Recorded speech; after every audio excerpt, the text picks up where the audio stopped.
عمر ایک ہونہار اور فرمانبردار بچہ تھا۔ وہ ہمیشہ وقت پر اسکول جاتا، ہوم ورک کرتا اور بڑوں کا ادب کرتا۔ لیکن کچھ دنوں سے اس کی عادتیں بدلنے لگیں۔ وہ دیر سے اسکول پہنچتا، ہوم ورک مکمل نہیں ہوتا اور جھوٹ بولنے لگا۔ امی نے پریشان ہو کر پوچھا، عمر تم آج کل بدلے بدلے کیوں ہو؟ عمر نے ٹالنے کی کوشش کی لیکن دل میں شرمندگی ضرور تھی۔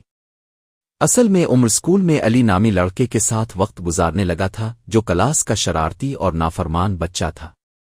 وہ استادوں سے بدتمیزی کرتا، سبق نہ پڑھتا اور دوسروں کو بھی بہکاتا۔ ایک دن علی نے عمر کو اسکول سے چھپ کر باہر جانے کو کہا۔ عمر نے ہچکچاتے ہوئے ہاں کر دی۔ وہ دونوں اسکول سے چائے کر پارک چلے گئے، لیکن اسی وقت استاد نے ان کی غیر موجودگی نوٹ کر لی۔ اگلے دن پرنسپل نے دونوں بچوں کو بلایا اور سختی سے پوچھ گچھ کی۔ عمر نے سچ سچ سب بتا دیا۔ پرنسپل نے عمر سے کہا، بیٹا تم اچھے طالب علم ہو، برے ساتھی کا اثر تمہیں برباد کر سکتا ہے۔ عمر شرمندہ ہوا، اس نے اپنے والدین سے معافی مانگی اور علی سے دوستی ختم کر دی۔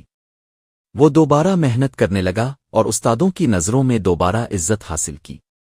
عمر نے سیکھا کہ برے دوست صرف وقتی خوشی دیتے ہیں لیکن ان کا انجام نقصان دہ ہوتا ہے۔ اچھے دوست وہ ہوتے ہیں جو تمہیں بہتر انسان بننے میں مدد دیں۔